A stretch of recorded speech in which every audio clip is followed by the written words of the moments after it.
Recording, so we're all good. Okay, sweet. And we should be good. All right, so I'll do the let's do the intro. Okay, what's going on, guys? As you can tell, we have a few technical difficulties today, but episode 7 is here of the Let's Talk podcast, and with me today, as always, I have Izzy. How's it going, everybody? My name is Izzy. If you want to check out my channel, it's youtube.com/IzzyGoneCrazy. I also have my boy Mambo. Mambo B, Laughs, Memories, and More on Twitch TV. And you can't see him today, but he's still here, Flakfire. Hey everybody, it's Flakfire on YouTube. Despite popular belief, I am not in a wind tunnel today. And the reason I'm doing this this way is, well, Comcast sucks. And that's all I can say. All right. And I'm your host, Echo Limits. As always, you can find me on twitch.tv/Echo Limits. And we have an awesome discussion for you guys today. For each of us, as always, we pick one topic each and we want to discuss with one another and you, the community, about Battlefield. And if you stick around towards the end, there's going to be an opportunity for you to get your emails read, or the live chat gets their questions asked, and we can have a discussion that involves everyone. That's the best part about this podcast, and recording it live. So first of all, I'm going to give you guys the rundown. The topics of today are: which elite is the best elite hero? So anything we're going to discuss elites and what they are in Battlefield. That one was by Mambo. Then the second topic is going to be: is DICE giving us too much information through CTE and killing excitement? That's something I really want to bring up to the table. Been feeling that way. Flak, his topic was with the Xbox Scorpio specs revealed, and what does that mean for Battlefield? If you guys caught the news, that's big news for the console scene. And Izzy, his topic was what can DICE do to make BF1 entertaining in the long term for the long-time players? So those are our topics. If you're watching the recording, you might be able to skip through. If you're watching live, you're just gonna have to wait. And if you're watching on iTunes, I don't really know how to do that yet, but I do have some good news about iTunes. The iTunes page is all set up. Everything is there. You guys can comment away and rate us if you like the iTunes part. I will also remind people that if you like the podcast, leave a review there. It does help out a lot on iTunes. And you can always get your questions read out at the end of our podcast by the crew. And the questions need to be sent to the Let's Talk Podcast at gmail.com. That's our email. Don't be afraid. Hit us up with whatever you're feeling. As long as it's Battlefield or maybe even console related, I guess we'll entertain it. And I believe we can go straight into it. So the topic, Mambo. It's your topic. Tell us what it is. Okay, today I felt like discussing some of the things that have been covered by a lot of other YouTubers out on the web, and that's what elite character would be the best elite character. Now, you could define that as situational, or you could think of it as overall. I like to think of it as overall. Like, if you get an elite character, what can you do to help out your team, either PTFO or win the game, right? So I think I wanted to talk about that, and I wanted everybody's feedback and input. So we'll start us off with that. What do you think, Izzy? Have you ran with the elites? Yeah, I've used all of them. I really like the Trench Raider is my favorite to play as, but he's a little squishy. So I'm going to say the overall best is probably the Sentry. What's his name? The guy who has the huge LMG, who just hit fires everywhere. He tends to be the one I get the most kills with, just because he is armored to the teeth and he is really hard to kill. And I have dropped some, 80+ kill streaks with him running around on Conquest. I'm going to put my vote on him for being the best one in the game. Well, I know, Izzy, you play a lot of smaller TDM and domination. But I feel like on Conquest there's a lot of things that can still kill an elite, like your tank still one-shots them and stuff. But when it comes to domination, Team Deathmatch has them too, right? Yeah. And then that's just almost incredibly overpowered there. It's like you're a walking, talking tank, right? Yeah, if you have it, you're guaranteed at least a 30 kill streak every round if you pick it up. That is legit. It's legit. I also like that question too, Mambo, and I was thinking about it, and I do like that one, but I don't like its usability. I think it's the fun factor of it. It's not that great. He misses a lot of bullets, and he's kind of slow. But I really like this small SMG guy because I love the way his gun shoots. I know it just rips through people. But I think about the double yeah, SMG, the double SMG double metal clips. guy. So he's super slow. But I just love his gun. You know, It is awesome, but it runs through ammo like so quick. Yeah, he's not the strongest. I'm not gonna say that this is the one elite that you're gonna get the most kill streaks with, but I think it's the most fun factor. You know, because the gun's just so fun to play. But he gas or fire just rips through him. He has like no defense against. That's for like all the elites though, except for the flame trooper. Yeah, the flame troopers got a little bit different.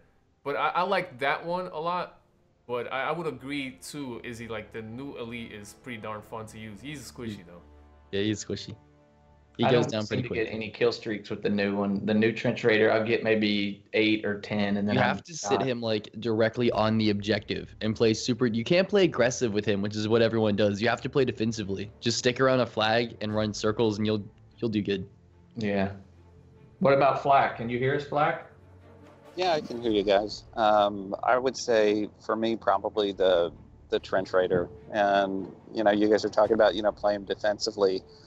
I think one thing people like to do with him, and they really shouldn't, is they go out into big open areas where it's easy to get bayonet charged. I was playing in a match sometime last week, and somebody with the trench raider was just wreaking havoc inside of a house, because really you need some area to bayonet charge, and there just wasn't that inside the house. So anybody that came into that house just got clobbered immediately. But in terms of having the most fun with them, I would say definitely the trench raider is just plain fun to play. And he's got the ability to heal himself and heal other people. So again, if you're on an objective with a bunch of people, he can be a real great help. And then the sentry with the Villa Perosa, the double machine gun there, that one is pretty fun to play. And we talk about getting easily bayonet charged. Out of all the elites, I think he's the hardest to take down, because he has just such a quick time to kill with a Villa Perosa versus if somebody comes up and tries to bayonet charge you, you've actually got a chance to take them down before they get to you. I don't know, man. In my practice, I get bayonet charged on a daily against them. And plus the gas just crazy kill streaks with the sentry on Monte Grappa with the Villa Perosa SMG. Yeah, Monte Grappa is where it's at for that character.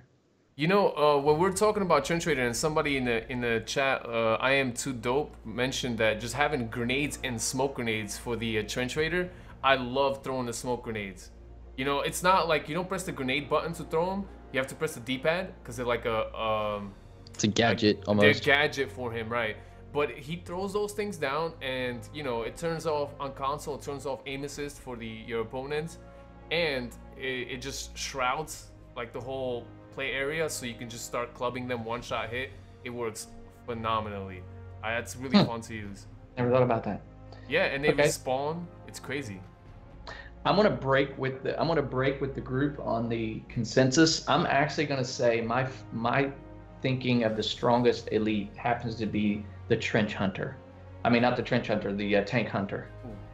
The tank hunter. I've went on some crazy kill streaks with the tank hunter, and I think he's so versatile. Double barrel small shotgun, sniper gun that acts like a closer. Yeah. You can kill people one shot with it. You kill vehicles with it. The guy is just redonkulous. I played defensive with him, and maybe that's what I need to do with the trench raider. But the tank hunter, the tank of air, he runs with the tank of air or whatever it's called. Yeah. It's just redonkulous what he does out in the field. That's why I think he's the best. Yeah, but if anybody sneaks up on you, you're screwed. Like, you have no chance to counter in CQB. Yeah, you got the double barrel shotgun. I killed but it has no 7 range. guys with that thing. It reloads fast. See, now the thing is like when I thought, like, not just about how effective you can be, because yeah, you can be pretty effective with that one.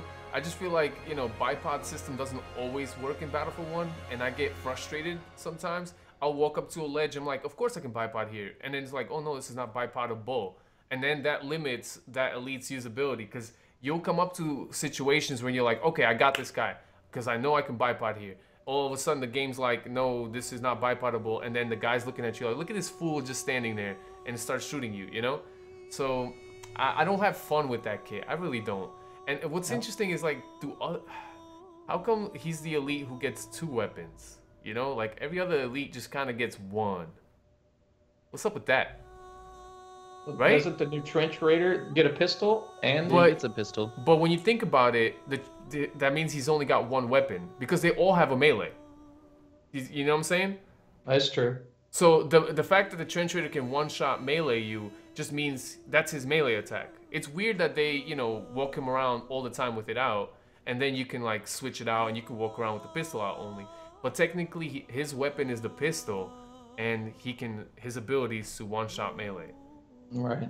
Where the tank hunter gets the tank rifle and gets a shotgun, which is no one else gets that. None Right. of the That's why I elites. think he's the strongest. But yeah. Could be Anyways. versatile. All right. So good conversation there. Yeah, for sure. The other thing I thought of, like, because, you know, I always like to take an opportunity and wonder about what could be in Battlefield because of the discussion mambo. And I got me thinking about, like, can we figure out new elites? And I thought of one, and listen to this one. We don't really have a true sniper elite, right? So I was like, what if we got an elite who can scope, sniper scope, but also go canted iron sights, so you can swap between them. You know what I mean? And he can always stay ADS, like it's always. So what would it be, like a 1-hit kill always? Well, I mean, It would have to be, yeah. I don't know about 1-hit kill always, because that'd be so darn Like the OP. 50 cal? Well, it was in No, Battlefield but the 4. Tank of They had Air the is 50 1-hit cal kill pickup. if he hits you. Oh, that's true. 50 cal was at any range 1-hit kill? Any range 1-hit kill, no matter where you hit him. Well, I Like, mean, okay, I mean, so maybe if you hit him in the toe, they'd live. But if it was chest or neck or head, it was insta kill. okay, Yeah, because a 50 cal bullet goes by your body, it'll put a hole in you. Yeah. okay. So yeah, so it got me thinking about, like, maybe they could make a sniper elite, and I thought about that because when I was in LA and I first saw Battlefield 1, never even played it, and I saw that the scopes were a little to the left, I was like, whoa, that's cool, because then you'll be able to aim regular and aim sniped in, right? But then that wasn't a feature, you know? Well, it was for a little while. If you remember back to the closed alpha, there was a glitch where on your snipers, sometimes you would have cantered iron sights. And then they removed it after the closed alpha, and we haven't seen it since. So we know that it was in the game at one point. Dude, I don't remember that. It wasn't a version of the game. Huh. For a little while. So I wondered because, like, then what button would you press to change? And I always thought, like, would be more interesting to have a sniper not be able to put on a gas mask. Like, have one class that's really bad to gas, and sniper would be the perfect one because they're not supposed to be the ones in the fray, you know? So when you press up on a D-pad rather than bring up the mask, it would switch between canted and regular. I'd be okay with that.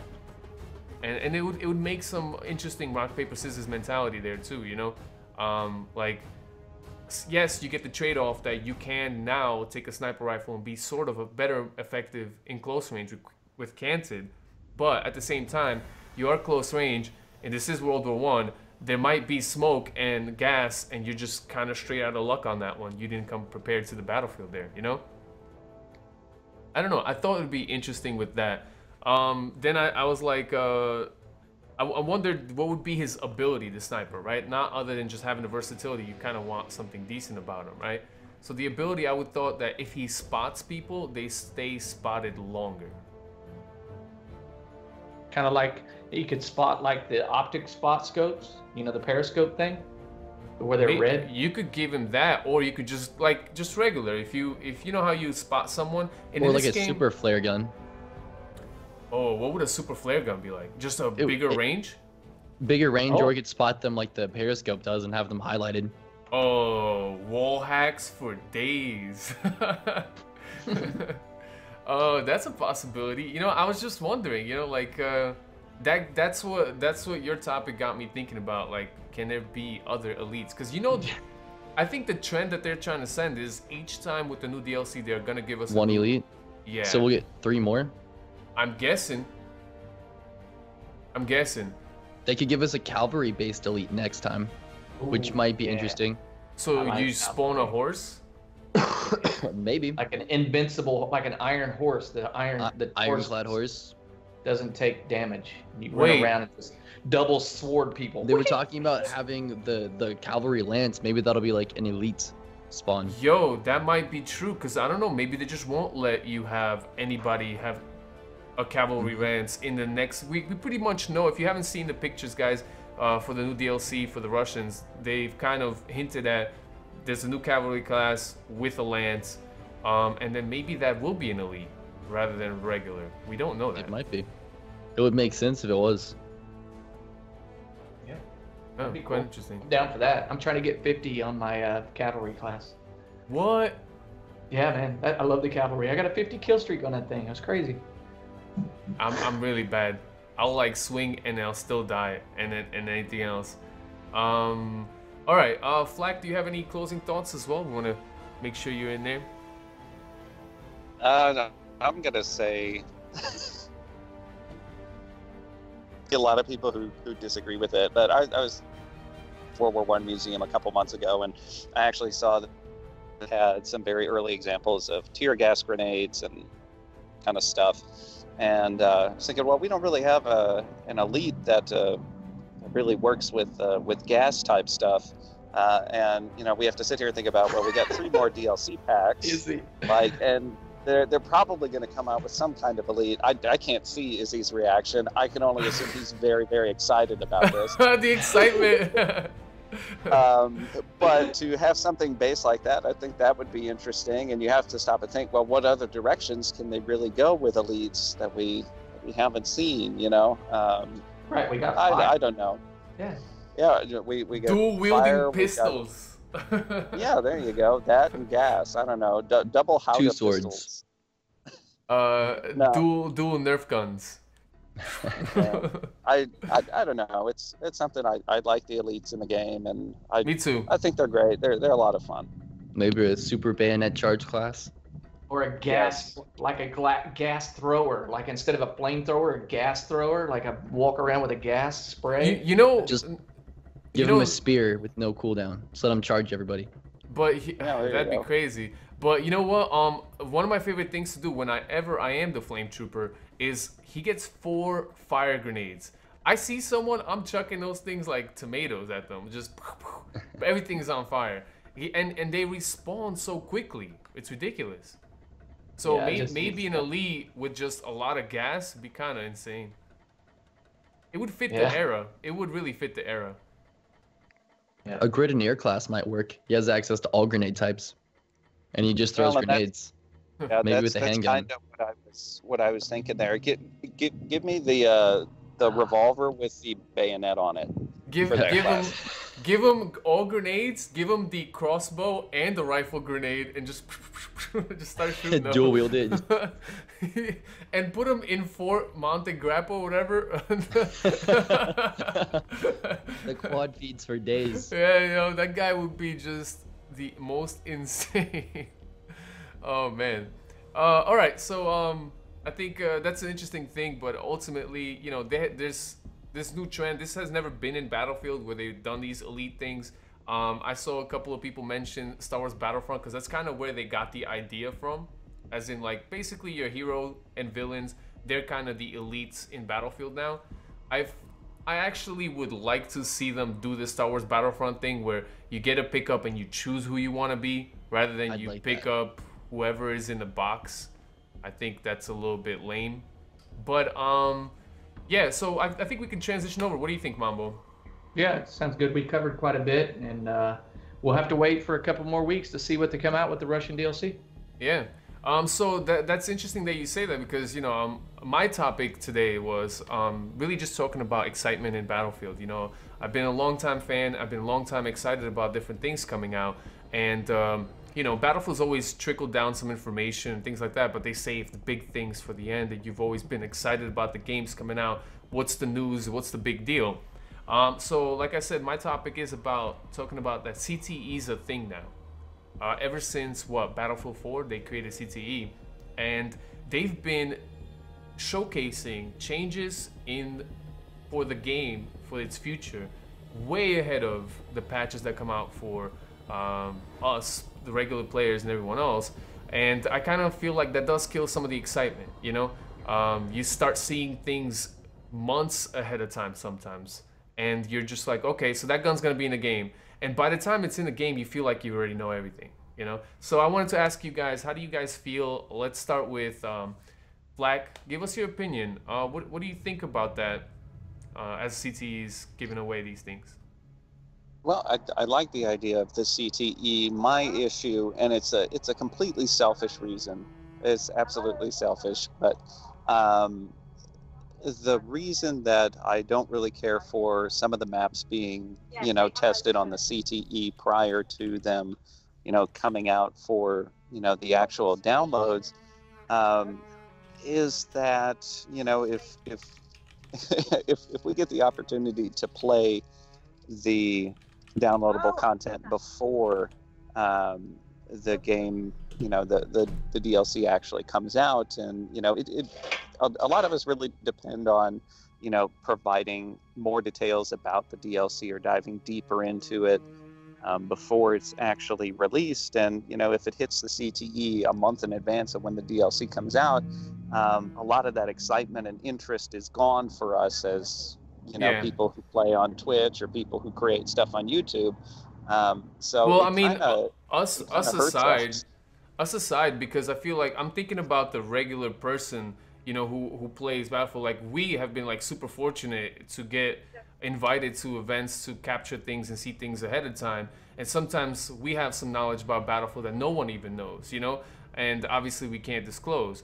But my thing is like, there was a Reddit post, I forget which developer did this, but they talked about the fact that they left out a few things from this brand new DLC we just got in CTE. Like, they didn't have the last map, right, guys, and a couple other things, you know. And the guy commented on this and said, now in the future they hope to put everything in a DLC into CTE, and that's what got me saying, like, everything, you know, there's nothing to look forward to, you know. So that's what I was feeling.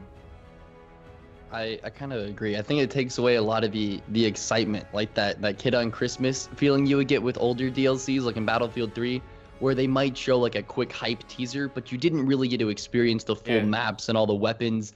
And I think, to me, it kills a lot of the excitement, because by the time the official DLC is released, I've already played it on CTE and stuff, and it's just, you know, it takes it away. And same for the viewers too, and the players. If you watch, you know, a 5-hour stream of the CTE and you watch all the maps and you see all the weapons, it really does take away a lot of that excitement.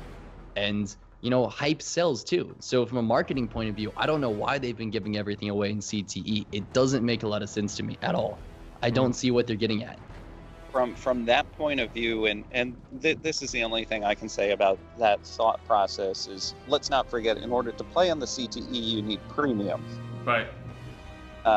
And you know, we saw Battlefield Friends and actually being able to you know, play with your friends on the new maps as long as one of you had premium, which, you know, is a selling point for it. But the fact that, you know, you're only able to really play on those things on the CTE with premium, I think, you know, they're hoping, oh, it'll get more people to buy premium as opposed to buying the pass, or as opposed to, you know, buying it separately, or, you know, trying to do the premium with friends if they choose to continue that in the future. But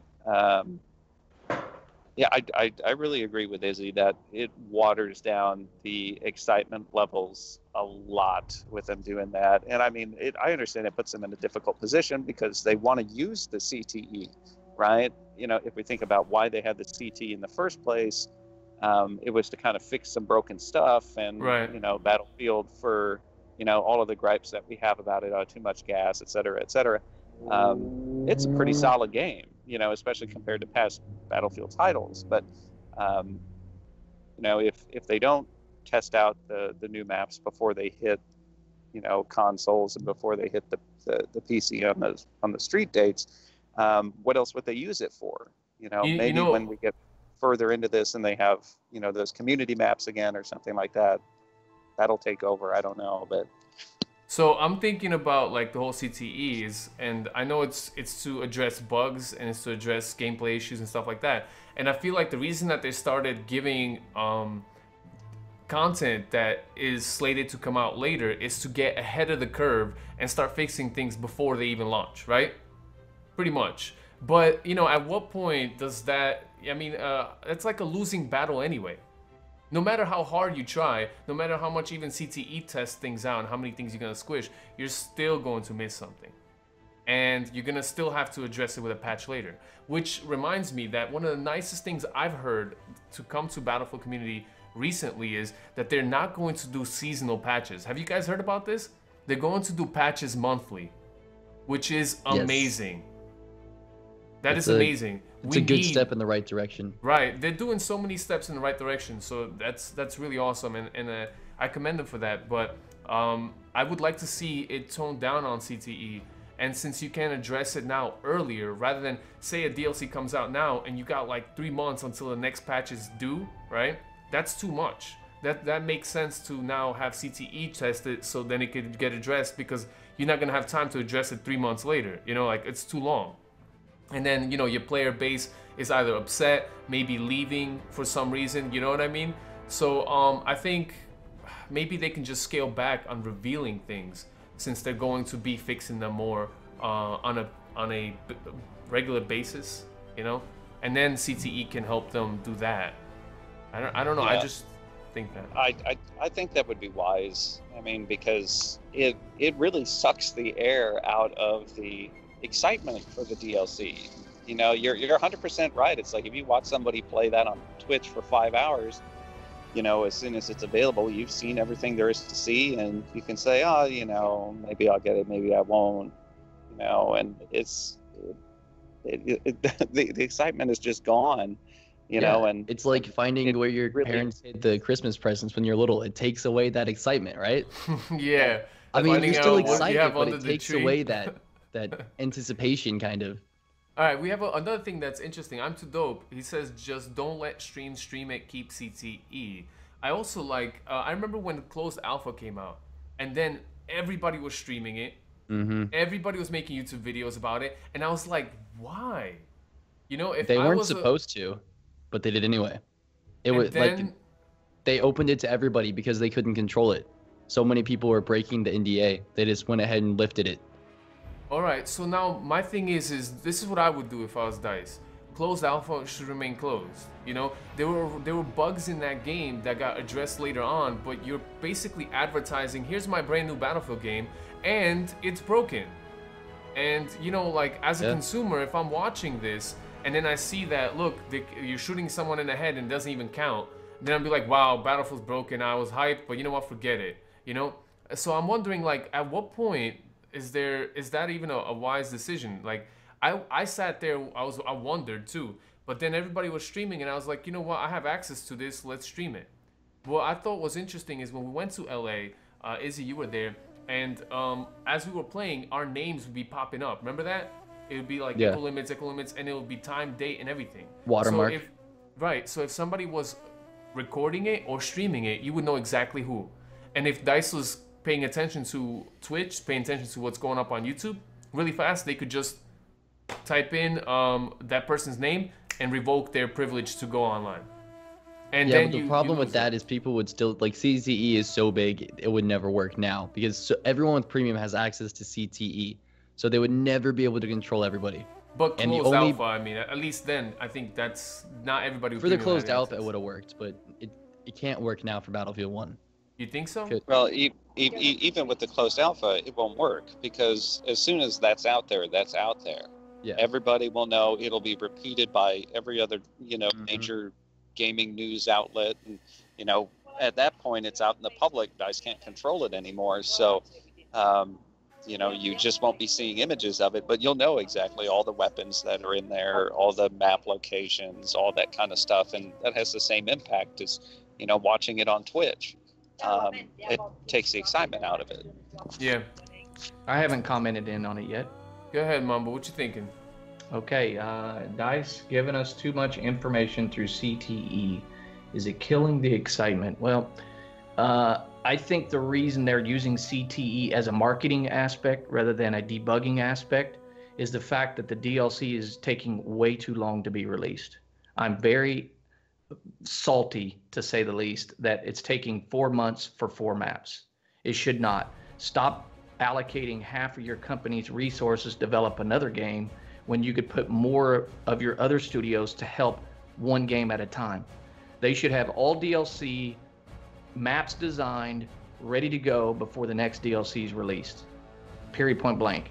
They're saying, okay, we got a new update every month. You should have the entire game and the DLC done before you launch, in my opinion. They shouldn't have the DLC done before the game launches. Then, well, they don't have to. They could. It wouldn't bother me. It takes 3 years to develop a game. Why wouldn't they have 16 maps ready to go, or 20 maps? I think they have things laid out as in plans, but I don't think they have them finalized. Okay, that's probably fair to say. I just think they're using CTE incorrectly. Conjecture. I think they're using it. I think they're using CTE for marketing and not for debugging. I wouldn't say they're using it for marketing. They're not highly promoting CTE. Yeah, they're not. No. I don't think it's a marketing. You don't need to. The YouTubers do it for you. Well, that's just because that's where the content is. Right. Like the newest content to report on. Look at what YouTubers Microsoft report did with on the what's Xbox Scorpio. new. They let a YouTuber tell all the information. They didn't even come out. They said, let's just let one YouTube channel, Eurogamer, release and say all the detail. Well, that's basically what they're doing with CTE, is they're letting the YouTube community promote it for them. It's free advertising.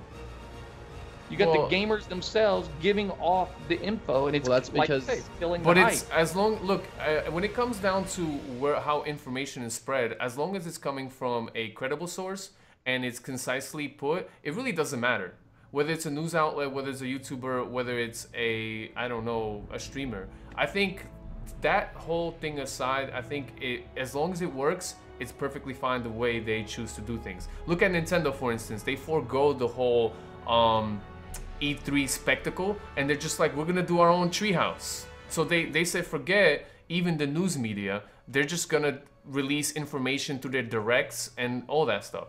I mean, as long as it's accurate, as long as it's concise and it gets to the point, that's fine. But I'm wondering about like CTE, and like, is it used as a promotional marketing thing? I think indirectly you might be onto something. I think it's more about them testing the things and trying to get ahead of the curve to get to market, to get to people, to us, the player base. But indirectly it is, because they're trying to test the new level 10 variants of the guns, and the YouTube community, the live streamers, they get word of it. They're like, whoa, guys, we get brand new guns like early for no reason. Yo, I'm gonna make a video. Yo, I'm gonna stream it, because people want to see that, so they're taking advantage. Yeah, well, maybe not release 3 of the maps in CTE all at one time, or 4. Let's do 1 map at a time and release 1 map every month. Then, if you're premium, you get 1 map a month. If you're going to do a DLC every month, a patch every month, then have the CTE focus only on that 1 map, so it doesn't kill the hype for the other maps. Yeah, so, okay, or just release 2 and then never release the other 2. Like, I felt like it was good that they never released Verdun Heights. I don't know, did you guys agree with me? Yeah, I felt it was good. Hold it back. Yeah. Flak, yeah. I mean, because they released 3 and they did it 1 day at a time, if I'm not mistaken, right? Or not 1 day. They had didn't release them all at once. They just did like 1 map at a time. Yeah. Okay. So 1 map at a time. I'm not sure over how many days though. But like, I'm with you on that one. I don't want them to be releasing all of these things immediately, because it does kill the hype. Even though it was close to the release date, it wasn't that far. But still, you don't think Battlefield, the community as a whole, has got a little bit of Battlefield fatigue? Like, they're critical of DICE and EA? I mean, yeah, they're very critical. Yeah. Very critical. I mean, if you look at a game right now that's one of the top viewed games on Twitch, it's nowhere near polished or finished, and it's called PlayerUnknown's Battlegrounds.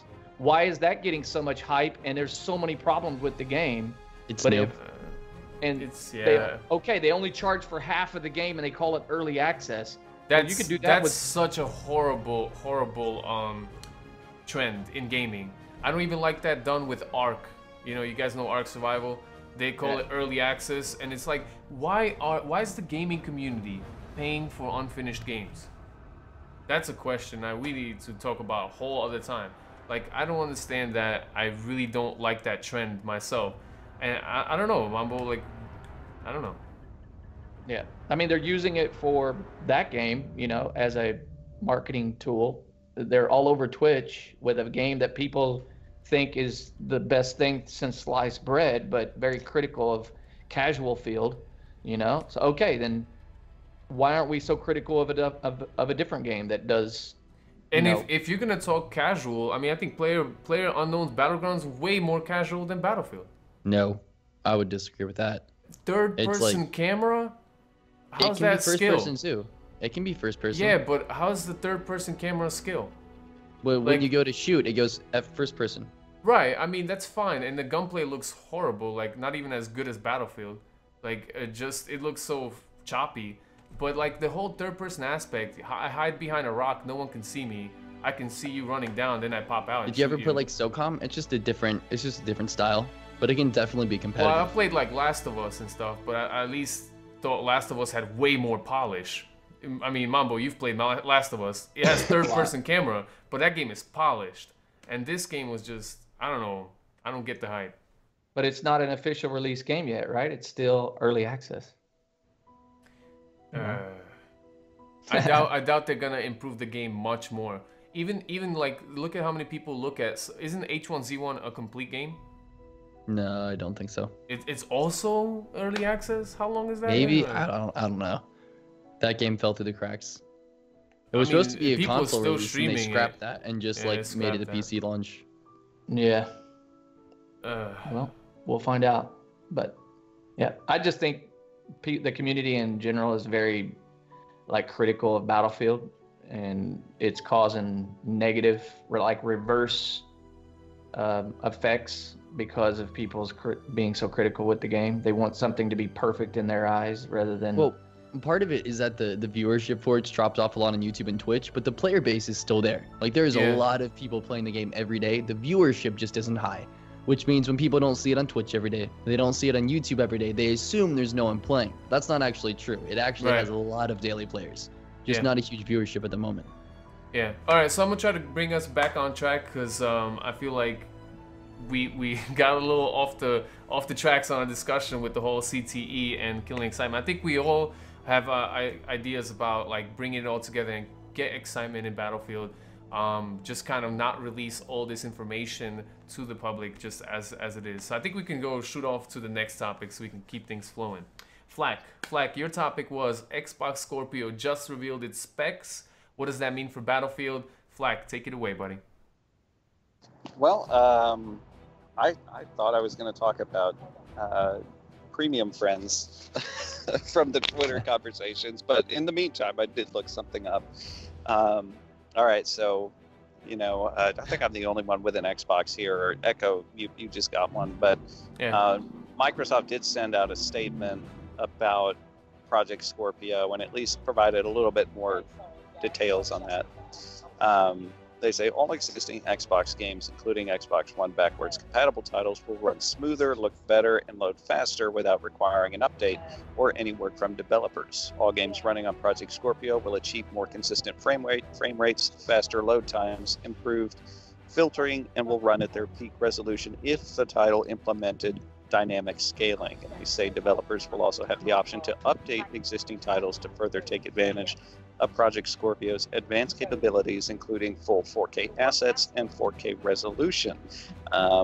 So in that regard, from everything that I've read about Scorpio, I haven't honestly checked up on it very much. I don't know the detailed specs and everything. It's supposed to be super nice, and I know a lot of devs are excited about it. But I think the topic to kind of talk about here, obviously PlayStation will counter with something at some point, but do we expect DICE to support something like Project Scorpio by including full 4K assets? And you know, I tell you, I really appreciate playing Battlefield 1 on PC because the load times on PC are so much faster than they are on Xbox One. They can just be painfully slow on Xbox One. Xbox is a little underpowered. It's the same on the standard PS4. I It's a play on business. a Pro, and I think Mambo, you play on a Pro too, right? Yeah, I love it. It's a great difference, right? Yeah, and I think it's got to do with the data cable, the SATA 3 data. The transfer rates are much faster on the PS4 Pro. So I could see where Xbox is going with that. You know, the faster data rates, the longer draw distances, the advantages that gives the gamer far outweighs the older previous, you know. The whole experience is smoother. Just from Right. from a perspective, like I've had the PlayStation 4 for years and been playing Battlefield 1 as soon as it's dropped, and then getting the PS4 Pro, the game just ran smooth and it feels snappy. It just feels a lot better, right? So you know, on the topic of the Xbox Scorpio, I have an Xbox One S, and I think the S and the PS4 are pretty much equal. And then you got the Pro, which is 2.5 times better, arguably graphics, and you know, you can talk about other specifics. But I think what's important here is to note that the Xbox Scorpio released the specs, and the specs are truly 6 teraflops of power.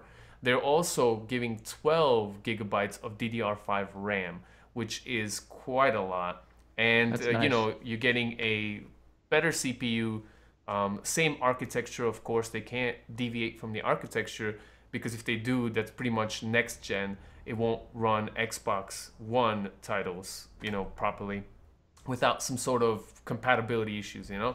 So what they're touting is, and I watched that Digital Foundry, I think it was, video on YouTube, the guy who basically showcased the specs to everyone, and he has an interesting video, and I encourage everybody to go check that out, watch it, because it explains why even though the Xbox Scorpio is so much more powerful than the Xbox One S or the original Xbox One, and even like twice as powerful as the PlayStation 4 Pro, almost.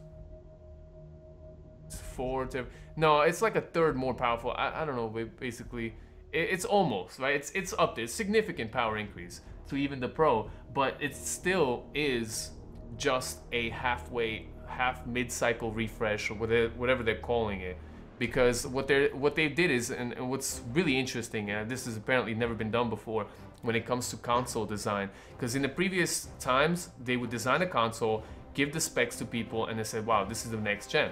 This time around, since it's a mid-gen refresh, they took the software, literally the games that are already written for the Xbox One, and watched how they perform on their hardware. Where do they bottleneck? How do they affect the RAM, the CPU, and GPU powers, and all the other stuff, the bus, everything, you know? And they took all those bottlenecks wherever they found them, and they expanded on them. And that's how we're gonna get the Scorpio. It's very interesting how they set that up, and I encourage you guys, once again, watch that video. And I wonder, what does that mean for Battlefield? I just wonder, are they still going to be developing games? Kind of like, remember Battlefield 4, guys? That game was developed for old consoles, and then brought to PS4 with just better graphics, right? Isn't most games developed on PC platform first and then ported over? Not necessarily. Not all of them, no. There's a lot How of do you- games that are developed for consoles and ported to PC, and then they make bad PC ports. Kind of Look like at Call of Duty, or look Yeah, at Call of Duty what was that awesome Batman game? And it just was Oh, horrible yeah. on PC. Arkham Knight or something like Yeah. that. Wasn't that it? That game was so Arkham. awesome. Yeah. It That was sucks an awesome game on PlayStation. I liked Yeah. it. So I'm wondering this, right? So is this mean that the future of the next Battlefield title will be that we're gonna get something sort of what Battlefield 4 was, where it was developed for a lower standard, and when you are the Scorpio owner, when you're the PS4 Pro owner, you just got a better graphical version, sort of. It went how much what was the fidelity on the old gen PS3 and Xbox Wasn't great. 360? Plus, I know the player 1080p, count was 30 smaller. frames. The player count was smaller too, right? Yeah. Yep. 24 Small. player. Cap. So, I'm like hypothetically thinking about the future of Battlefield. Does that mean that Xbox Scorpio's out, next Battlefield game comes out, it's 64 players on all console except Scorpio will be 100. No, they wouldn't do that. You don't think so? No. Why wouldn't they have done that on PC if they were already gonna do it? I don't know. You know, I don't think imagine. they're gonna go that high. What do you think bottlenecks that? I don't. It probably has to do with server stability and map design. Just trying to corral that many players. I had an doubling the player Xbox and I count would be a sold my lot. Xbox for the feel that it was inferior product on the market. I For didn't the feel like PS4? it. Yeah, I didn't feel like it ran the way it should have. I thought they kind of were trying to just answer what Sony was doing with the PlayStation. I didn't think that they actually took time to develop. If they would have waited a year and came out with Scorpio specs after the PlayStation, that would have been so much better for the gaming community, in my opinion. That's why I sold my Xbox. I didn't feel like it was there. Now people ask me all the time, "Hey, what do you think about the Xbox Scorpio?" I think it's where your friends are at. If you're going to spend a lot of money on a gaming rig, it better have 4K graphics at 60 frames. But at the same time, where's your friends at? Yeah. So I mean, I know Flak, this is your topic, and you can't see the chat. So I'm just gonna read off something I think that pertains pretty well. Broken Machine is in the chat again and says devs need to copy the latest Doom. Looks great, runs smooth, so well optimized. The only thing I thought that was a good topic, and it pertains to this, is because that game single player looks great, runs and everything else, but the multiplayer is a different beast, right? No, the multiplayer ran just as well as the campaign. I thought. I played it. I liked it. Graphically, it was probably bumped down. I No, imagine. not really. It wasn't a huge player count, so it wasn't a struggle in the systems. So the graphics are still really good. Oh. Yeah, but they don't have destructible environments either. No, they don't. No. But it was really well optimized. Right. Hmm. Destiny 2, are they going to have destructible environments? No, I highly doubt it. And that's not Bungie's MO. Right. Yeah. I think that's where the systems take a beating, is when you start having fog and smoke and destruction. That's tough to compute. Yeah, particle physics are way harder than just some sort of large, buildings and stuff. You could just kind of have a couple of polygons, but once you start doing particles, it's crazy. I don't know, Flak, do you have anything else? So this is your... The only thing that I want to talk about is whether or not DICE will fully support that kind of stuff. Like, if Xbox is going to do it, do we expect to get like a super high def texture pack or something like that would really improve the experience of somebody playing Battlefield 1 and something like Scorpio next year? I think so. I mean, DICE has always been on the forefront of graphics and music. It's still one of the best looking FPS games out there right now. Tell me one that looks better. FPS.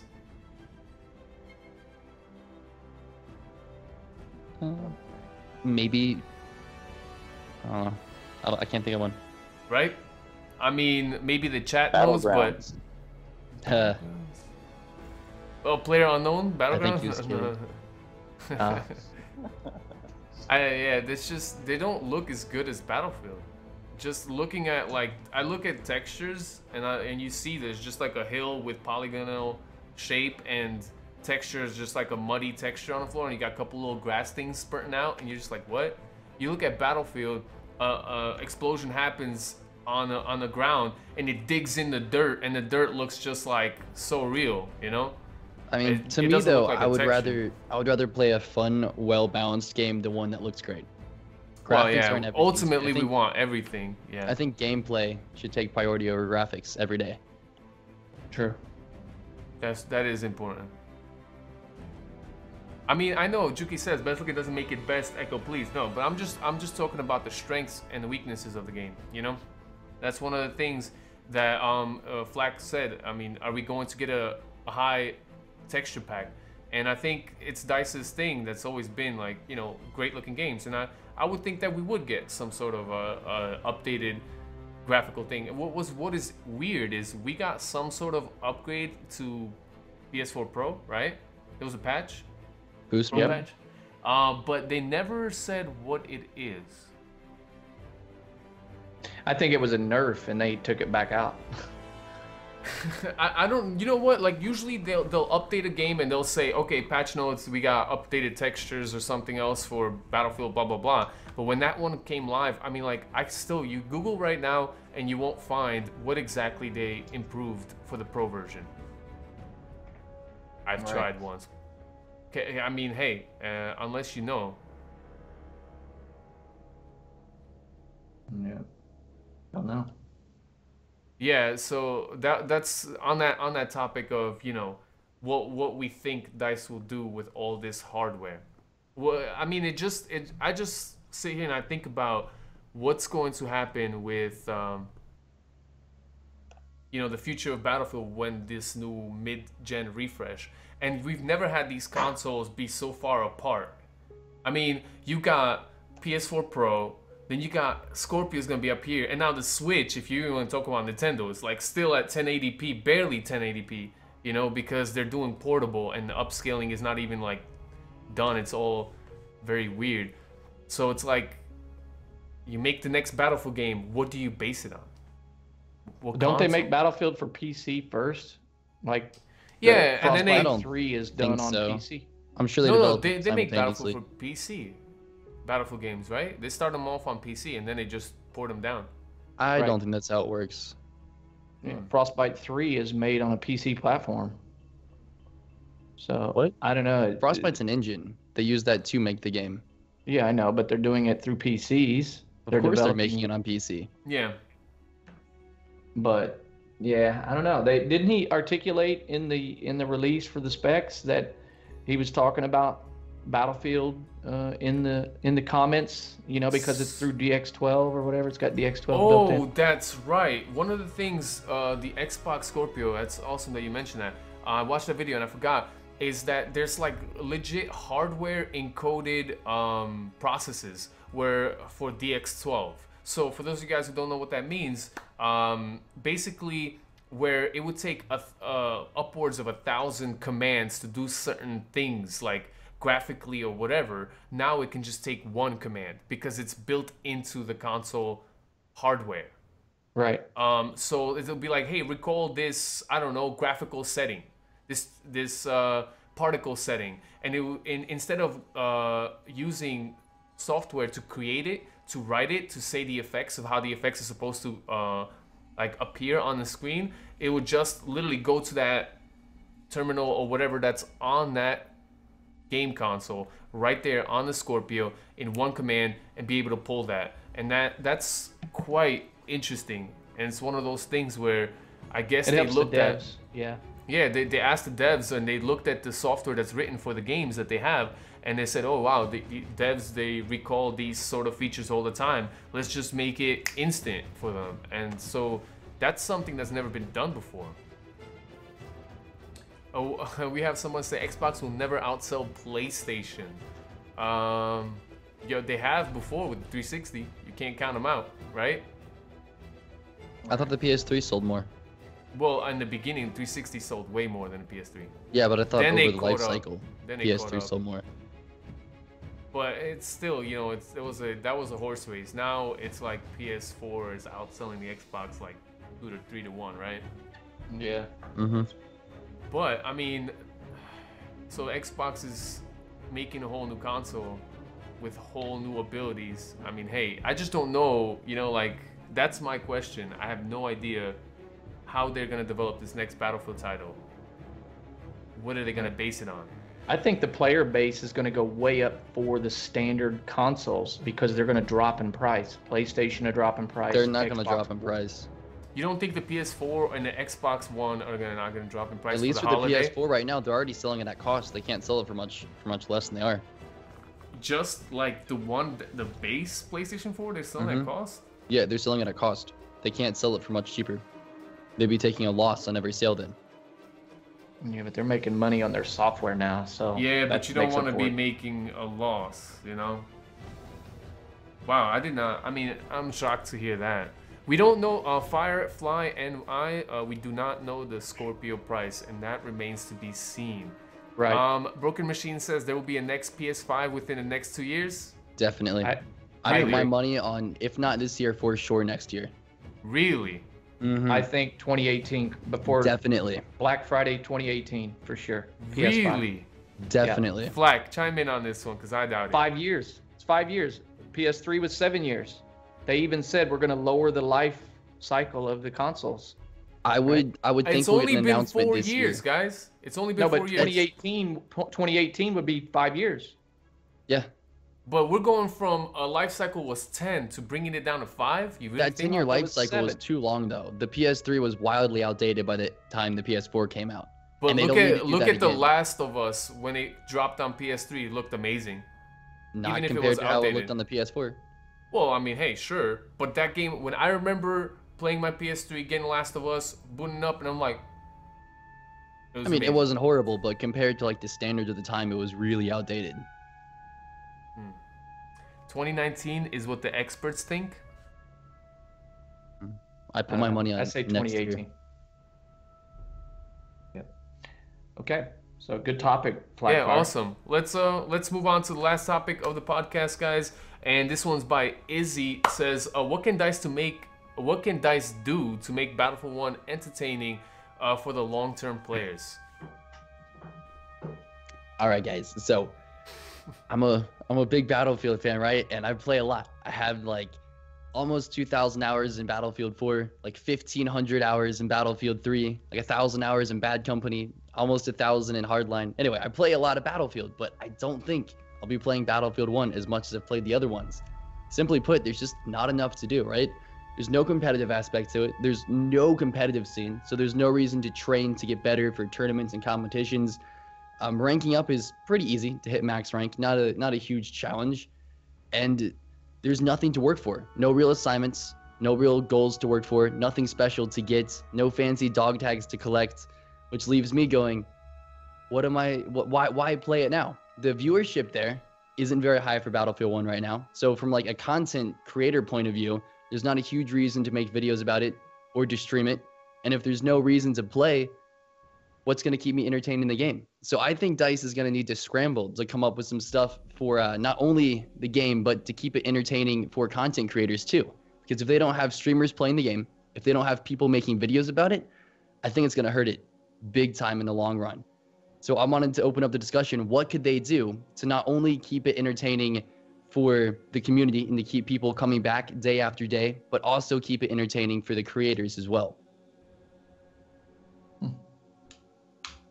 Because, you know, the average player, maybe they play one game a week, they're not going to get bored. But the YouTubers and streamers that are playing it every single day, they're going to burn out really fast and be left with no reason to play and nothing to do in the game. That's where I'm at. That's where I'm at.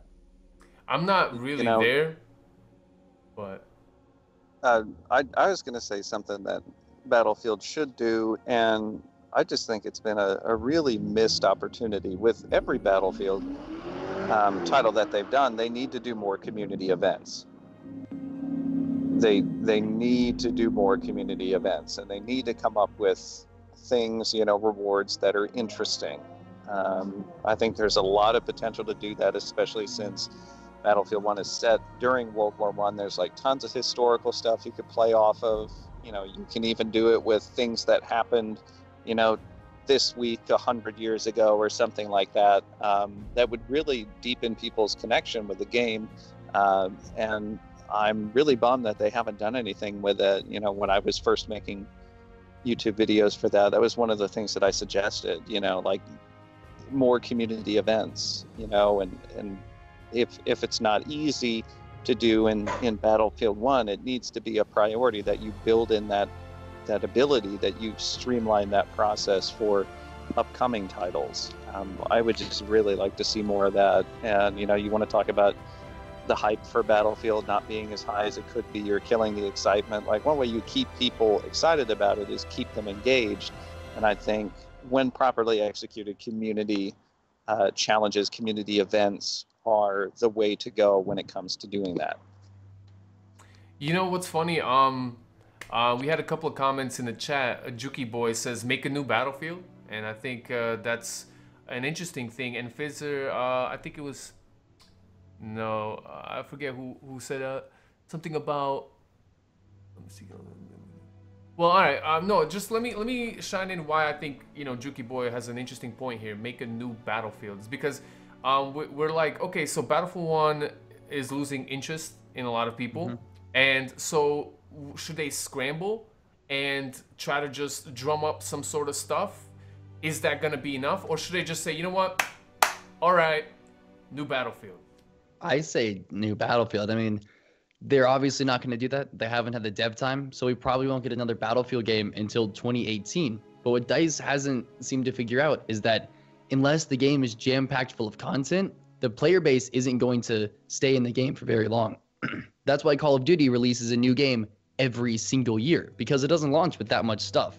So people burn out and they go on to the next one. I think it launches with a lot.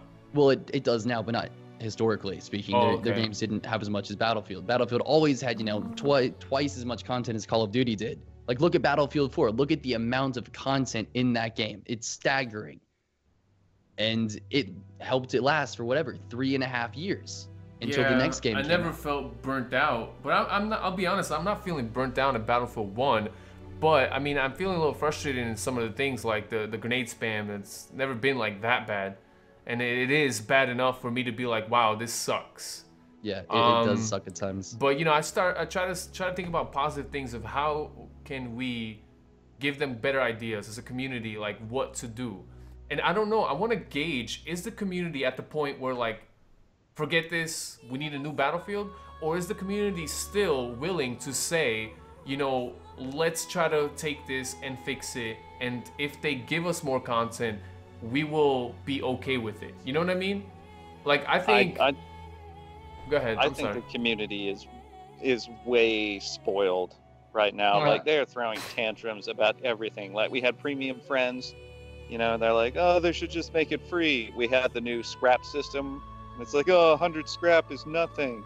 And it's like, good God, what else do you want? I mean, like, DICE is trying to, come up with ways to keep us interested in the game and to, make it, and people are just throwing tantrums. I'm thinking, is it worth the effort? But, you see what I'm saying? I'm thinking, is it worth the effort for DICE to even keep doing these things? If, like Flack said, the community's just going to throw tantrums. Well, if they don't, then what's the future of Battlefield look like? Grim, that's for sure. Yeah. I just want them to release more DLC. Just release more DLC to keep me engaged. Yeah, but if it's all DLC and they have to pay for it, I don't know. What we need is weapons and game modes, and lots of weapons. I mean, it has the least amount of weapons of any other Battlefield game, like within the last couple of years. From Battlefield 3 on, has the least amount of weapons. Okay, so remember you guys were talking about like, graphics don't make a game great, right? Yeah. Battlefield has great graphics. And for instance, like we were discussing like,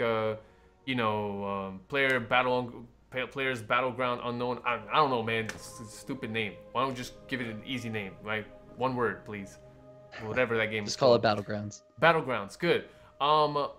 So that apparently has some sort of gameplay mechanic that people enjoy, right? So that's the fun. Can we talk about the fun in Battlefield? Is Battlefield 1 fun? I think that's the issue. I mean, for me, it absolutely is. At the same point, I think, I just mentioned everybody complains about things, but, and we're talking about grenade spam. And, I've been playing a lot on some of the more close-in maps lately, like Fort de Vaux, there's parts and Verdun Heights and other places. And I stopped for a minute. I'm like, is the grenade spam as bad as people say it is? Or, yes. Is it as... And listen, it's like, man, I think... It's bad. I want to say this because I think back to playing on Locker and playing on Metro. And I stop for a minute, I think about it, and I think a lot of people have like these rose-colored glasses on where they think back and they're like, oh, grenade spam wasn't that bad. I mean, and it's like, grenade back spam and was play bad, Battlefield but 4 in Battlefield and tell 4 me you that had it's time to run away worse. from grenades. You could run away from grenades in Battlefield 4. So if it landed next to you, you could get away. So while there was grenade spam, you didn't get killed by grenades as much. Where in Battlefield 1, they just if that closed grenade the whole lands near hallway you, and you couldn't move through them. They would close a hallway and there'd be like everything is C4 grenades, you know. Yeah, but you could run away and live. Yeah, okay, yeah. But in one, if That's the that difference. grenade lands anywhere near you, you're dead. There is Yep. no way you're escaping, no matter what. Yeah. And That's the and difference. sometimes the grenade lands next to you and you don't even know how far it is. Because, you know, server netcode, you know, on your client, it's there. On server, it's somewhere else. And Yeah, you're it's just like, because I don't know which way grenades to in run. Battlefield 1 work off like the smart timer system, where it magically knows if there's a person there and it'll explode. Yeah. They're all impact nades. Yo, It makes Mambo, no you look sense. so mad right now. Just listening to this. I just looked over Mambo's face real fast. He just looks like so just destroyed. Flack, you gotta watch the recording later. Like, Mambo, you just look I'm just saying, like you're just if pissed. you want to talk about grenade spam, I think about Battlefield 4 and playing on Metro and Locker. It was and bad. realistically, how much worse that was than what we have in Battlefield 1. And I don't know. I mean, maybe it's true what is he saying? Like, I do agree. Like, there isn't really time to run away from the grenades in a lot of cases. If they change that, that's fine. But I mean, even if they do change it, people are still going to complain anyway. Like, if you get killed by a grenade, they're going to throw a tantrum and say grenade spam is real. Yes, but if you noticed, you only mentioned Yeah. Locker and Metro. The rest of Battlefield 4 and 3 didn't have big grenade spam problems except for those two maps. But in Battlefield 1, They were it's close every corner map. There are- maps. People would No, rather no. throw a grenade than shoot a gun. They'll just throw the It grenade is- at you and run away. I've No, seen that. the Dude, only ever since you guys maps that mentioned you that. run into issues with grenades in Battlefield 1 are basically Fort DeVoe, and that's it. Not for me. Oh, Monte Grappa. You know how all those places where you can just hold down the objective? Yeah, any flag, objective-based and you can mode, be like inside. rush, domination. But the thing is, on Monte Grappa, you don't have to go into the bunker. That's just it. Like, if Well, you're in when the maps in objective Battlefield is the 4, bunker, like you you do. have no, you can go on top of the bunker and capture the bunker. You have Yeah, you choices could. there. That's smart gameplay Planes. design. In Locker, like, you have no choice but to, like, let me run through the Yeah. gauntlet of grenades and C4 and all this and that. You're forced to go that route. Like, Yeah. Battlefield 1 actually did decent in terms of the map design, where it's like, oh, everybody is getting massacred inside that bunker. I don't want to have to go in there. Oh wait, I don't have to. I can go on top of the bunker and capture it there. Yeah. I mean, Maybe Well, it's you because less know- people are playing medic now. So when you die, you're dead. I've seen a lot more revives in Battlefield 4 than I did in Battlefield 1. And maybe Wow. that's part of the reason why teams can't push other teams, is because we don't have enough medics. I can't comment on that because when you're a live streamer, a lot of people are so nice and they join your squad Yeah, and they're that's me just like, too, yeah. yo, I just want to revive him so he can keep going. I'm like, hey, I'll take the revive, you know? I don't know. Personally, I think I've been killed by grenades in I've been Battlefield 1 way revived more in than any other. BF1 the most Send- I've ever. Send some of those medics my way, Echo. Oh, I will. They're the greatest people, man. You know what? But I hear you, Flag, and you know that does seem like it's more of a choice in Battlefield 1, but it just does seem like it's there a bit much. They need to go and change that, because I think ultimately I rose the point of fun, because I think the fun factor is not there when a grenade just pops by your Yeah. feet. And like Broken Machine mentioned, like sometimes it'll pop by your feet and you can't escape. Sometimes you pop by your feet and you can't. You're just dead. And it just doesn't add up, man. It just doesn't It's not translate consistent. no, Which I'll agree with Izzy on that. That yeah, you know, if that's what it takes to get people to, you know, stop saying, you know, the grenade spam is real, you know, this and that, then, you know, by all means go back to the old system of the grenades, you know. Yes, And I will admit that, yeah, I've been killed by grenades a lot of times, and yeah, it's frustrating. Why At in the same world did they point, it's change like, it? how many kills did you get by throwing grenades and the same thing happened to somebody else? Like, But- it's not a one-way street in that regard. But Well, no, of yeah, course not. But No. if you change the timers on the grenades, then I mean, that's my thing. I wonder, like, why in they're, the world they that's change it? that's what we should be testing in CTE. Yeah. Oh, agreed. We should be testing stuff like that in CTE, not brand new content. yeah. Just don't spoil the fun. Let it come out. Since you're doing 1 month every update, don't worry. Let that first month be like, oh yeah, sure, maybe the Hellrigger is OP. We'll address it when we address it. Remember how Hellrigger came out? It was OP. Everybody was using it. We're just shooting it. And when I was streaming, I was like, yo guys, use the Hellrigger now, cause it's gonna get nerfed. You know? It did. It's still good though. It's good, but it's not as it used to be. So you mentioned the fun. What could they do to make it more fun as a game though? Like what could they do to make it more enjoyable? Go back to the FPS roots. Focus on So- destructive environment and FPS. Well, and I think changing the grenade timer, you know, Izzy's 100% right. Where if you reduce, or if you lengthen the time it takes for that grenade to explode, then, you know, you won't get as many silly kills, and the gameplay will become more focused on the actual FPS aspect of it. Yeah, I think They it's did that in focused on gun Uncharted. skill. Uncharted 4 has the same problem. Uncharted 4 was grenade spam, so they reduced the amount of time that it takes, like it's longer before it explodes. They did the exact same thing in Uncharted. And did it work? Yeah, it's A helped little out bit. massively. I didn't play that too much. You're not missing much. It was a cool game. I just felt like it wasn't like The Last of Us, so I was like, I don't like it. The Last of Us online was tough, man. That was You get fun. beat up, man. You get beat up See- in that game. Right, No, right see, after the. I want to see that in the next Battlefield, a fist fight with someone. There you go.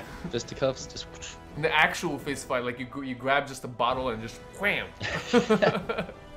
Like Looney Tunes, just wham. Now Oh. that's right after they fix grenade spam, it'll be bayonet spam.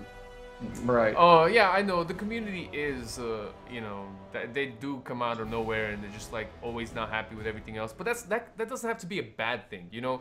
I like to take that aspect and try to turn it into positivity. This is the point of the podcast: is you're the community and you're complaining about things, and we understand.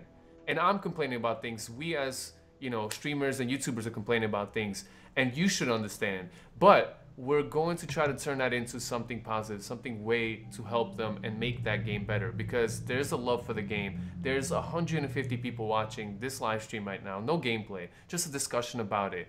And us for that, the amount of content and time and effort and our love we put in this game is real, and that's why we have this discussion. So I'm gonna stop the regular session of the podcast, because we've gone on for about an hour now, and that's all our 4 topics. I'm sure there's so much more that you guys want to say. So while I do this, remember, if you do have a question and you're live watching this right now, you can get your question read and answered by each of us, whatever. If you want the question to be specifically addressed to one of us, just put at Izzy Gone Crazy or at Mambo, at Flakfire. Flak, we're gonna read off yours. Or at myself Echo Limits. If you want one to all of us, you want to get our opinion on all of it, put at crew or at cast. It's all fine. So yeah, for those of you guys who don't know, this podcast is not just a discussion between us and you guys just watching or maybe getting some input in there. It really is a way to get the community to get together and talk. Because all the things we brought up today with the elites, which are fun and whatnot, I always try to make sure the focus is also on what can we do with a new elite. So we discussed that sniper elite. Would be kind of interesting, kind of cool, and we know that there's going to be more elites because that seems to be the trend that they want. We also talked about CTE killing the excitement, but we gave them ideas of how they can still use CTE and not kill the excitement for the game. Also, you know, things about Scorpio we just discussed, and the last thing about creating BF1 entertaining, keeping it entertaining for everyone. You know, the fun factor has to be there, and the content has to be there, you know. And I know some of you guys are at the point where you feel like, yo, I'm done. I feel like the next Battlefield I'll just wait, right? But I often wonder, would it be worth DICE's time to just continue? And like you said, we won't have a Battlefield game for a long time, so it is in their best interest. I think it's worth for them to still work on Battlefield 1 and continue fixing it, continue making a better game, because the next one's not going to be done until a year and a half from now. So with that being said, if you guys have the question, you know, do the whole @ and we will answer it. Any final thoughts about making it fun? Flak, Izzy? You know, I kind of wrote down, I'm glad you addressed it. You basically were saying, I'd like to see them further develop the comp scene.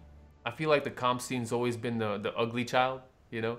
Just just out there, and it's getting no attention from DICE or EA, and I think it's a mistake because that does prolong longevity in a game, and I think it also gives it legitimacy. I would love to see more comp scene. I would love to see creators, streamers, YouTubers be involved in the comp scene. I would love to be involved in it.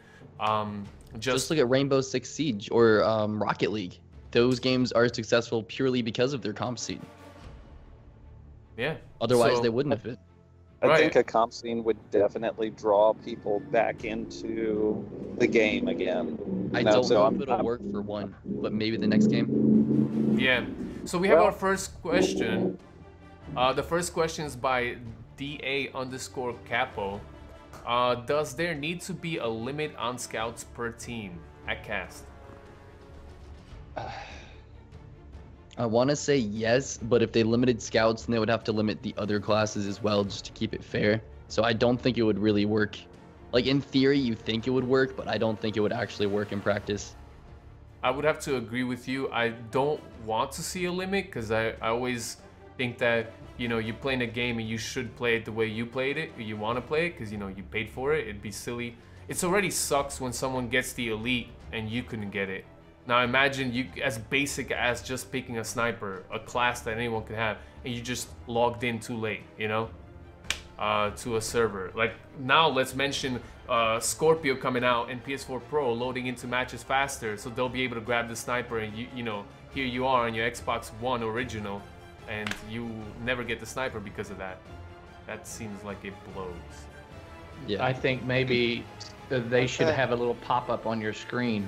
2 of your squad mates are already support class.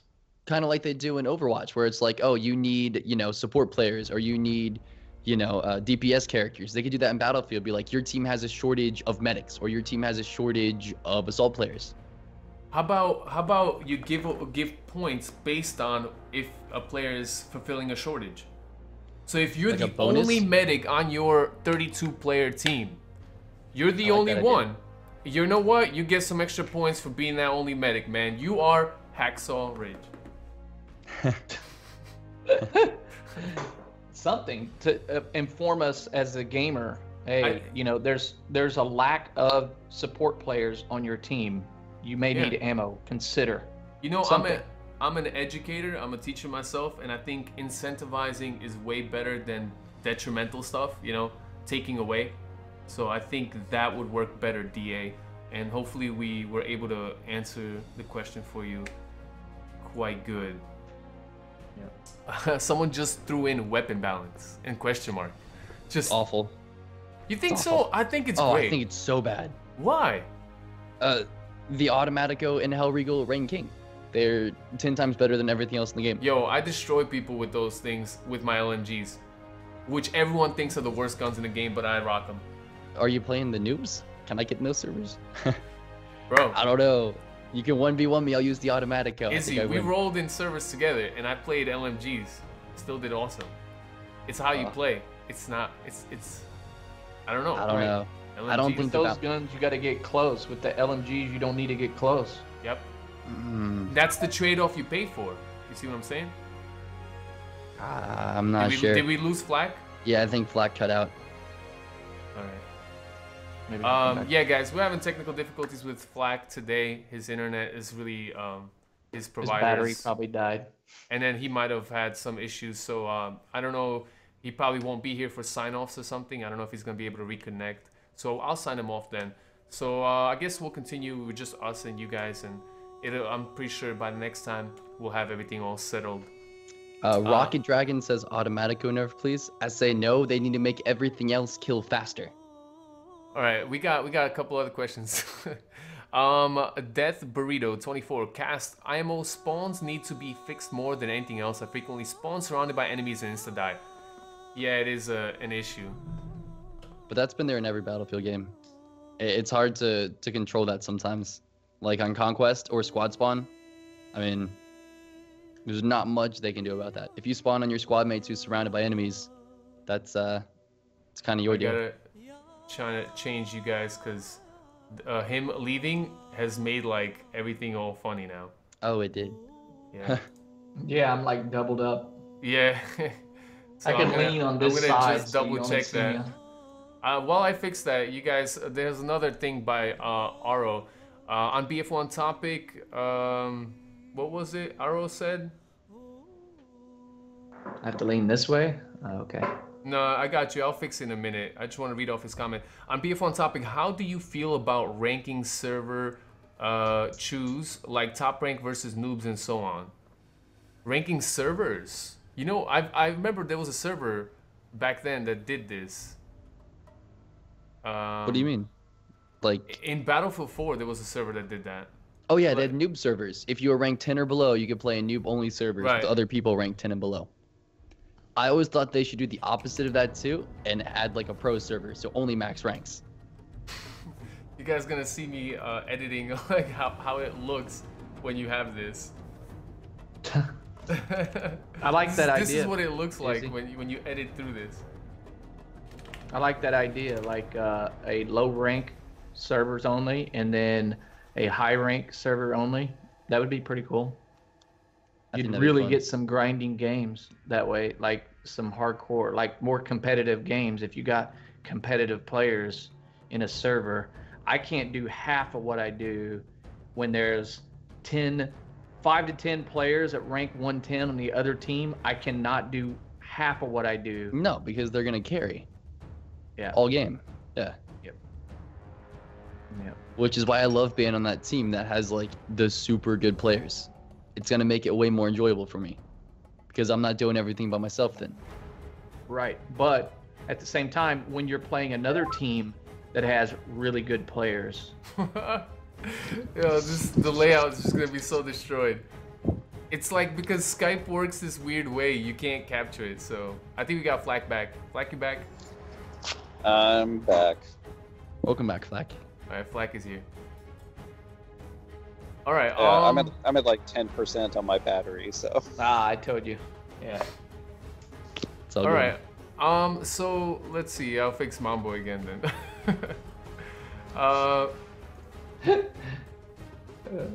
We need to get we need to get a technical department as well as the podcast crew.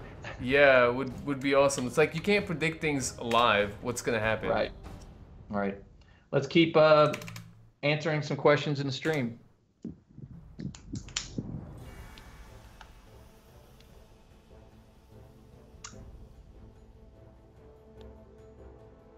Boom. Bar Mambo. is the only LMG that can be competitive against the Hellreel because the fire rate. Yeah, I mean, is that a statement or a question? No. They're trying to say like up close. Everyone's always thinking up close, but Battlefield is not a game that's played within 10 feet. You know, I think Battlefield is a game that's played within medium to long range more often than any other shooter. Maybe not like PlayerUnknown Battleground, because those games, I see people playing like constant firefights that are just way too far.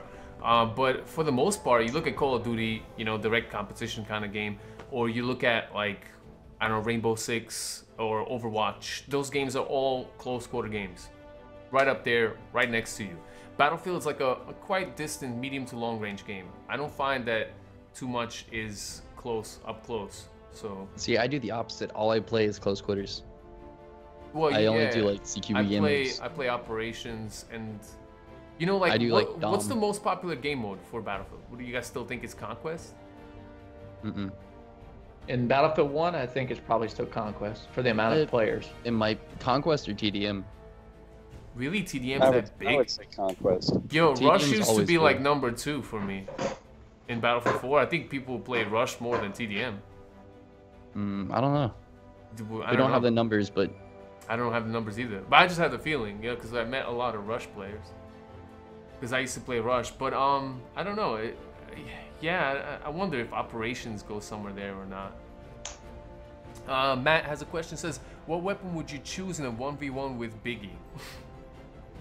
A potato. With Biggie's a comp player on PlayStation 4. I think Biggie would cheat. He put out a video. He put out a video, and this is something to talk about the comp scene in Battlefield 1. Here's a competitive player, Biggie. I know him for years. Great Battlefield player with thumbsticks. You know, he's playing on PlayStation 4 as I am. And he put out a video on his YouTube, and it was jokingly done because he had like a scrimmage with another comp team. And you cannot, in Battlefield 1 right now, set in your server to turn off aim assist, auto rotation. How can you have a comp scene when you can't even do that? It's an honor system. And so he did a joke where he just turned on aim assist automatico, like you said, and he just kept spamming, you know, zoom in and shoot, zoom in, shoot, zoom in, shoot. And he was just killing them. And it was a joke, you know? And I'm sure he later told the guys, it was just like, I'm just joking, it was just stupid. You know, but that just brings up the point of how DICE is not prepared for the comp scene to even be without them. You know what I mean? The comp scene on Battlefield has existed for years without DICE's and EA's help. It was literally just from the love of the game, the love of competition, and the community driven. But now it can't just be DICE or EA. We have to get people like ESL involved or MLG or these huge people that run tournaments. But we need the backing of the creators. Yeah, there needs to be game modes dedicated to it, and there's none. Well, that's the thing, and so they don't care. I'm guessing. I mean, we don't understand. We don't know. I can't speak for them, but from what I see is that there's not even an option for servers to have that option, like when you rent a server. And this is like, what? Are we 6 months into the game's release? More? Come on, man. I mean, comp scene should be there from day one. I've met Codename Deuce, one of the biggest coordinators for the comp scene on console, PC, and I think he does it all. And this guy legitly got me super interested in comp Battlefield 1 when Battlefield 1 was just coming out. And I met him in San Diego when I went to TwitchCon. And I was just so impressed, and I really told him, I was like, look, I want to help you. I want to make this awesome because I think it would be fun to watch. I think it would be great, you know? And it just kind of fell flat because there's just not enough support from DICE on that front. And I'm a little upset about that. I don't know if there's no support. In fact, they've done everything they can to distance themselves from making it even a little bit competitive. Do you think that's on purpose? Oh, definitely. They really don't want that? themselves from the competitive scene and done everything to make the game as casual as possible. And if they've taken out all the things that competitive players would use, bunny hopping or crowd shooting or anything else that you see competitive players doing, they remove it from the game as quick as possible and distance themselves from it. But I don't think that's competitive. I don't think you abusing some sort of movement system is competitive. Look at Rainbow Six. It doesn't have bunny hopping. It doesn't have all these things, yet it's competitive. I think competitive is your play style, your placement, your everything else, and not look at games like Halo. They would around. Capitalize on stuff like that with, you know, rocket jumping or, you know, CS:GO with boosting spots and stuff. I don't know. I think they don't want to make Battlefield competitive on purpose. All right. I don't want to interrupt the conversation. However, I'm at like 3% on battery, so your layout's going to get destroyed again. Why? All right. No worries, man. Flak, thank you for stopping through despite all the problems. I mean, that is amazing that you did that today. I was not even thinking that you would. You know, I totally would have understand you wouldn't. But that just shows the love that you have for this game and the community itself. I mean, really want to say thank you for being here. Yeah. We'll finish off the podcast a few more minutes, and then you guys can catch, of course, Flakfire on YouTube. The link and everything else you've already seen in here. If you haven't, you're watching listening to the audio version, then it is Flakfire on YouTube, right? Yep, Flakfire Gaming on YouTube. All right, you might as well just sign off then, and then we'll catch up with you next time. That sounds good. Sorry I wasn't, there in quote-unquote person and all that fun stuff. Hopefully Comcast will have its act together in 2 weeks. We'll see. Awesome. Good luck with that. I don't have much hope for that. Yeah. All right. See you, Flak. See you, Flak. See ya. No, see, what I think they've done with Battlefield 1 is they've purposely tried to make a casual shooter, and they don't want it to be competitive. But I think that's driven away the competitive scene and long-term Battlefield players, which is why it doesn't have a huge viewership at the moment. But why Yeah, people are still playing, because it's like, bringing in the casual crowd. but there's people talking about, you know, the movement system it takes so much time to perfect it, and you know, it adds depth and whatnot. But I don't agree that that's something that's competitively watchable. You know, I don't think so. Like, if you look at like the pro Halo players, how they boost jump, how they bunny hop, how they move, it's definite that that's a skill set they have to master. Like, when I was playing Battlefield 4, I could immediately spot a good player by the way they were moving. It was so obvious to me that, hey, that guy is a good player based on the way he was moving. You can't do that in Battlefield 1. That is true. I don't know, man. I just don't see that as a good movement system or anything like that. I really think it's poor design, if anything. Yeah, they do the bunny hop thing in Uncharted as well. They do a roll and a hop, and you can tell when a player knows those skill sets.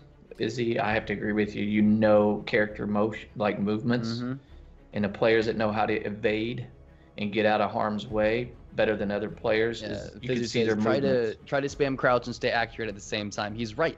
Looks easy, way harder to do. I practiced but for hours in test range to stay accurate and crouch shoot. Yeah, but my thing is how is that? You know, we're talking. There were like things about hitboxes. There were things like that. And honest to God, if I'm watching, I would turn it off. I don't particularly think you're care to the watch average You're Battlefield getting into the streamers. realm of like silly Call of Duty jumping around kind of stuff. I'm like, I don't want to see that. I I think want to one see thing that good Call of Duty tactical jump- gameplay. require ADS. Require the PC guys to ADS more. Make more of a penalty for hip fire. If you make more of a penalty for hip fire, it makes it harder to shoot. If it's harder to I shoot, wouldn't say that.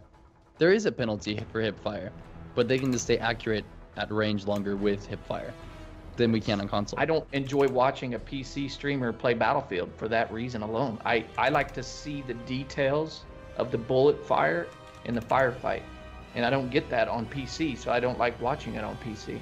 I'd rather watch a console player play Battlefield than I would a PC guy. That's just the reality. I'll watch Echo any day over a PC guy. Why? Because you're forced to ADS. And partially because Echo likes to play with the LMGs like me and he has to ADS, but that's beside the point.